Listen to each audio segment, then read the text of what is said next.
রাধে রাধে বন্ধুরা, কেমন আছো তোমরা সবাই? আশা করছি সবাই তোমরা খুব ভালো আছো। আমিও খুব ভালো আছি। যেহেতু কদিন আগে মানে 3-4 দিন আগে গুল্লুর জন্মদিন ছিল, তো ওই কারণে তো আমার লাস্ট ব্লগ ওর জন্মদিন উপলক্ষে আমি তোমাদের কাছে নিয়ে এসেছিলাম। তো তারপরে আমার আর কোনো ভিডিও করা হয়নি, তার কারণ একটাই যে এই কদিনের মধ্যে আবার বাসন কোসন যা যা বার করেছিলাম, রান্নাবান্না হয়েছিল, সেই সমস্ত কিছুর জন্য সব বাসন কোসন আমাকে কিন্তু দিনের দিন মেজে আবার তুলতে হয়েছিল। তারপর যা যা ডেকোরেশন করেছিলাম, গয়নাগাটি সমস্ত কিছু খুলে জায়গা মতন আবার রেখেছিলাম। তো মানে কিছুটা কাজ পড়ে গেছিলো বলে তো আমি আর মানে কোনো ব্লগ বা ভিডিও তোমাদের কাছে কিন্তু দিতে পারিনি। আর তার থেকে বড় কথা, সেদিনকে তো পুরঞ্জিত এসেছিল। তো ও এসেছিল, তারপর ও আমার কিন্তু গোপাল সোনার জন্য কিন্তু আবার অনেক ক্যাডবেরি নিয়ে এসেছিলো।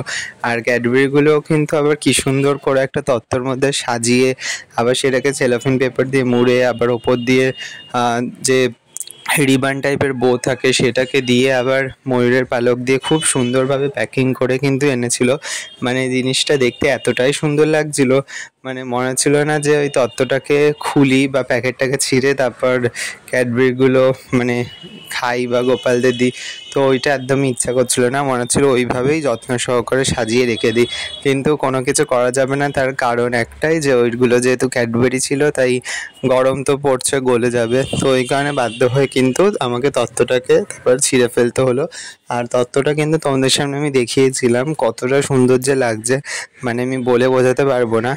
তো যে কোনো জিনিস যদি তুমি অল্প পয়সার জিনিসও দাও কিংবা বেশি পয়সার জিনিসও দাও, যদি একটু সাজিয়ে গুছিয়ে ভালোভাবে দাও না, তখন দেখবে সেইটাই মানুষের কিন্তু মন কেড়ে নেয়। তো ও তো আসলো, এসে প্রসাদ খেলো, তারপর গোপাল সোনাদের দর্শন করলো। তারপর আমরা দুজন মিলেই বেরিয়ে পড়লাম সেই দিনকেই রাজপুর বিপত্তারিণী মন্দির যে আছে, তো সেইখানে আর কি শিবরাত্রি উপলক্ষে, শিবরাত্রির দিন থেকে মানে 8 দিন মতন চলে, শিবরাত্রি উপলক্ষে একটা মেলা হয়। তো সেইখানে আর কি গেছিলাম। আর ওখানে একটা কত বড় মা কালী ঠাকুর তোমরা দেখতেই পাচ্ছ। আর তারপরে রয়েছে শিব ঠাকুর আর পার্বতী ঠাকুরেরও কিন্তু মূর্তি রয়েছে। কি বিশাল বড় বড় দুটো মূর্তি দেখো এখানে তৈরি করানো রয়েছে। আর প্রচুর লোকের কিন্তু ভিড় ছিল। প্রত্যেক দিন সকাল সন্ধ্যা ওখানে আরতি হয়, পুজো হয়। আর যতদূর আমি শুনেছি যে রাজপুর সোনারপুর যে বিপত্তারিণী মন্দিরে যে বিপত্তারিণী ঠাকুর রয়েছে, সেই বিপত্তারিণী ঠাকুরের কিন্তু এই 8 দিন নাকি মন্দির বন্ধ থাকে, সেই পুজোটাই এখানে হয়। আর এখানে কিন্তু মা বিপত্তারিণীরও একটা মূর্তি বানানো হয়েছে মাটি দিয়ে। আর তারপর তোমরা দেখলে পুকুরের মধ্যে কিন্তু কি সুন্দর ওরা প্ল্যান মাফিক করে, মানে আইডিয়াটা দেখে আমি অবাক হলাম যে পুরো পুকুরের মাঝখানেই মা গঙ্গাকে এরকম দাঁড় করিয়েছে। ওটা আরও বেশি সুন্দর লাগছে। আর সামনের দিকে একটা ধূপকাঠি মোমবাতি জ্বালানোর জন্য একটা জায়গা করেছে স্ট্যান্ড মতন। আর সবাই সেই পুকুরে মানে সিঁড়িতে নেমে তারপর সেই ওখান থেকে জলটা মাথায় ছেটাচ্ছে। তারপর আর কি অনেকে আর কি মা গঙ্গাকে ধূপকাঠি আরতি মোমবাতির আরতি করে সবাই প্রণাম করছে। আর এখানে কিন্তু আমরা যখন গেছিলাম তখন বাজে সন্ধ্যাবেলা, 6টা কি 6:30 নাগাদ আমরা গিয়ে পৌঁছাই। আর গিয়ে দেখি তখন সবে আরতি শুরু হয়েছে। আর তারপর আমরা গিয়ে পুরো নিজের চোখের সামনে দাঁড়িয়ে পুরো কালী ঠাকুর, তারপর শিব ঠাকুর, মা দুর্গার সবার আরতিটা দেখলাম। আর অনেক লোকের ভিড় কিন্তু হয়েছিল। আর তোমরা এবার দর্শন করো।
তো বন্ধুরা, তোমরা তো দর্শন করলেই ঠাকুরের, তো কেমন লাগছে তোমরা কিন্তু অবশ্যই কমেন্ট করে জানিও। আর তোমরা কারা কারা এই মানে শিবরাত্রির দিন থেকে যে এখানে রাজপুরে যে এই পুজোটা হয় তোমরা সেটা জানো, আর তোমরা কারা কারা গেছো সেটাও কিন্তু অবশ্যই জানিও। তো আর এখানে আমি দেখতে পাচ্ছি যে এখানে কিন্তু মেলাও বসেছে, আর এটা আমার ফার্স্ট টাইম যে আমি এখানে এসেছি। এর আগেও হয়তো অনেকবার হয়েছে কিন্তু আমার জানা ছিল না, তো এটা ফার্স্ট টাইম আমি এসেছি। আর সোশ্যাল মিডিয়ার মাধ্যমেই জানতে পেরেছিলাম বলেই তাই আজকে আসতে পারলাম।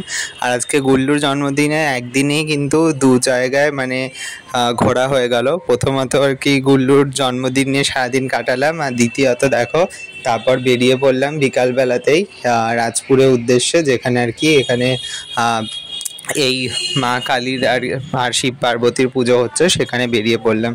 তো কেমন লাগলো আজকে ব্লগটা তোমরা তো অবশ্যই জানাবে। আর এখানে কিন্তু অনেক দোকানপাট বসেছিল, ঠাকুরের জিনিসও বসেছিল, মাটির ঠাকুরও বসেছিল, তারপর মাটির যে রান্নাবাটি পাওয়া যায় সেগুলোও পাওয়া যাচ্ছিল। আর এখানে একটা রাধাকৃষ্ণ দেখো কি সুন্দর লাগছে, সাজিয়ে গুছিয়ে রেখেছে।